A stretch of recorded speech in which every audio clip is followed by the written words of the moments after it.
So comment, subscribe, dislike, or like. Check out the links in the descriptions for other of my sites, other activities that I'm involved in. Got a whole bunch of Facebook groups you can check out. I play multiple card games, so I do music among other things, so check out the links in the description. This is my Zamasu Wish Janemba build deck. 1 copy of the leader, 4 copies of Fuse Zamasu Exterminating Force, 4 Fuse Zamasu Divine Condemnation, 4 Super Saiyan Rose Goku Black, 4 Mecha Freezer Robotic Reposite, 4 copies of Master Roshi Forged of Will, 4 Freezer's Universe 7 United, 4 Majinified Whisper Hinkai, 4 Gawasu Manipulative Supremacy, 4 Zeno Omnipotent Observer, 4 Freezer Army's Reinforcements, 4 Flying Nimbus, 4 Janemba Wicked Agent of Destruction, 4 SS Gotenks Absolute Unison, 7 Dragon Balls, and 1 Pan Time Control Maiden, for a total of 60 cards. So it's a 60 card deck.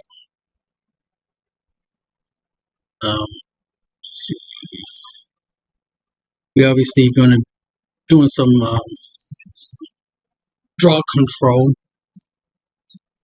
combining Gawasu with Janemba Wicked Agent of Destruction.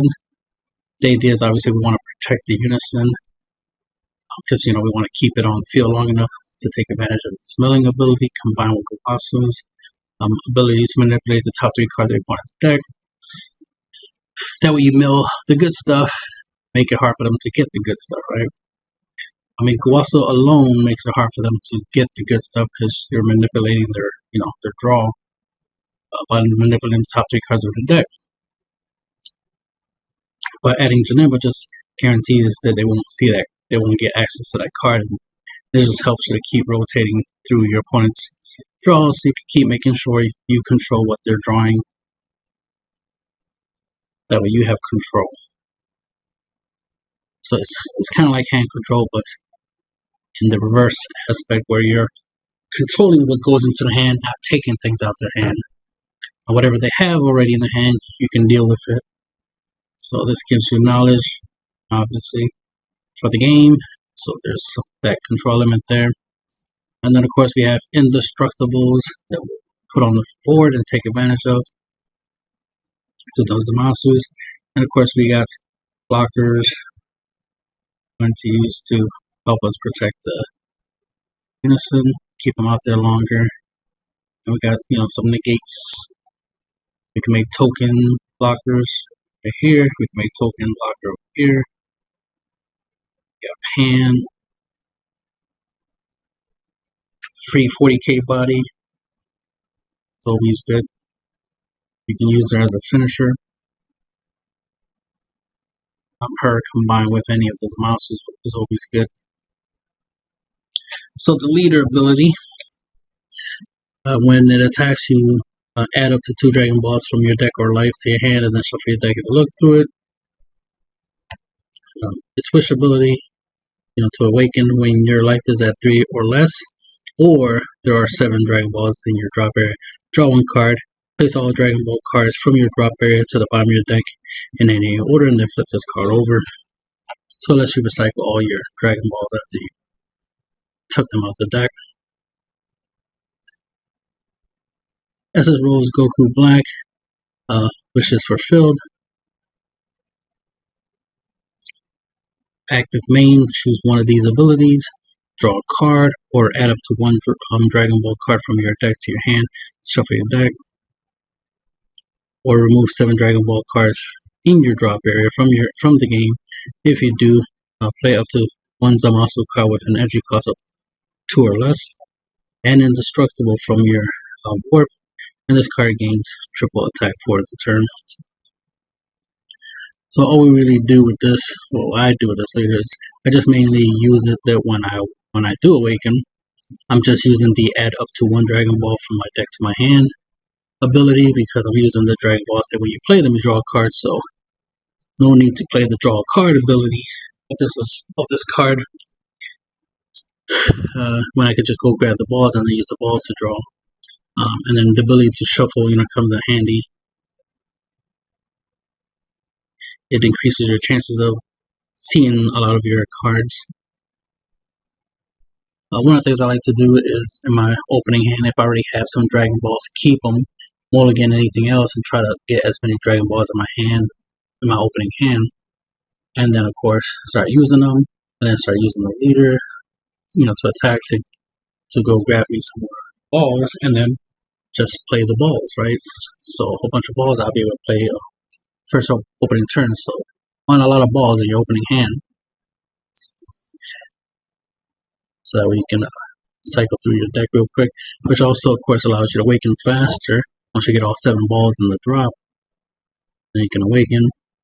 So you have a nice 15k body to start swinging with as early as possible, to be able to apply pressure on your opponent, and then start grabbing the balls again,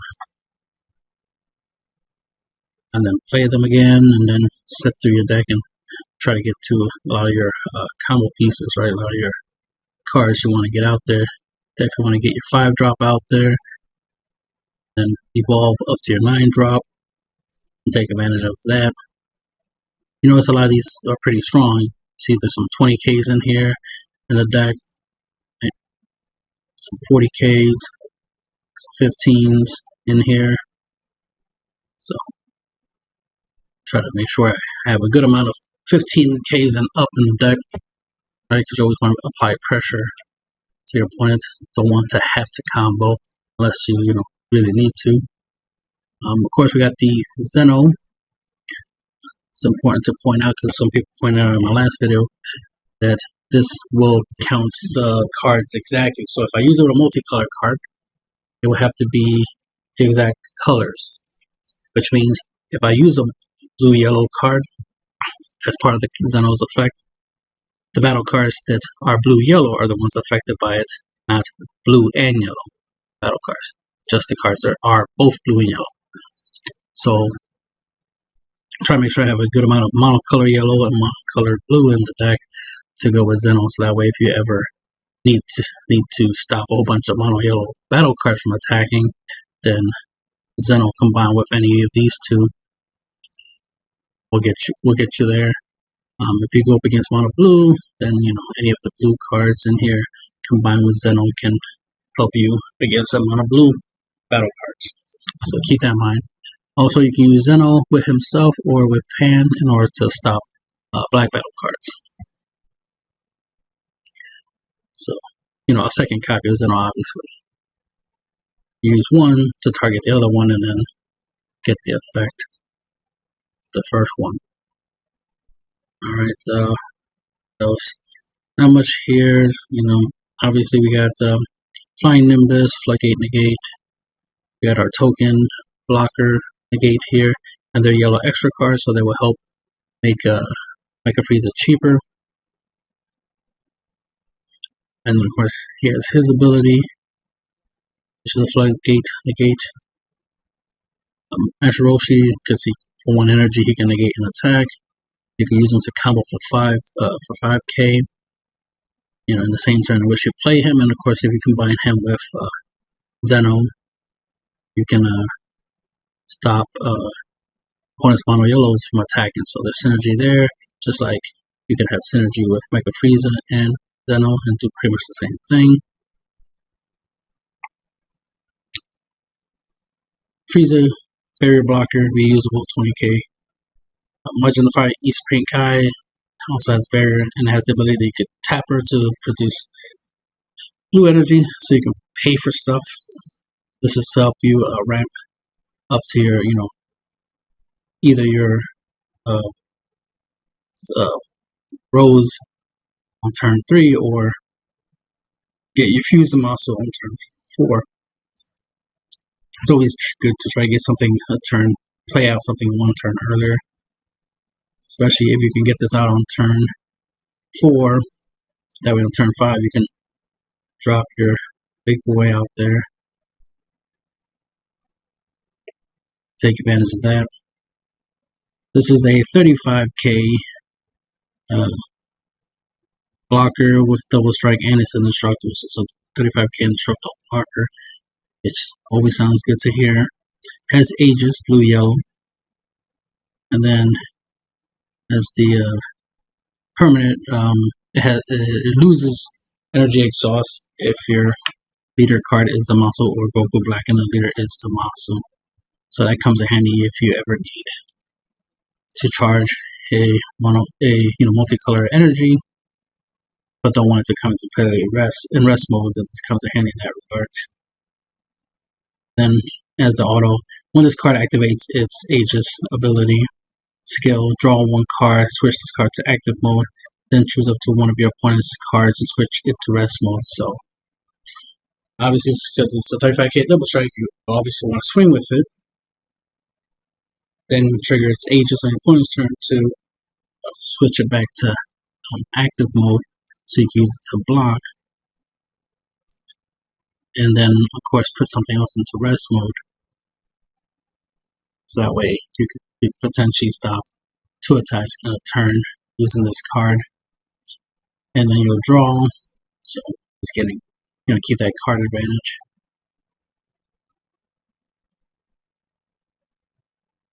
Since it's indestructible, it's not going anywhere anytime soon, so you definitely want to get this out there as soon as possible.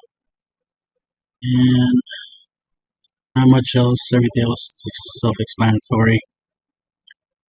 Of course, we're taking advantage of Janemba's ability to make you and your opponent draw a card, then mill a card. So obviously when you use Kawasu's ability, put the card that you want to go to the hand on top, and then the second card will be the card you mill, so put that in the second, and then the third card, you'll deal with that, put it at the bottom, right?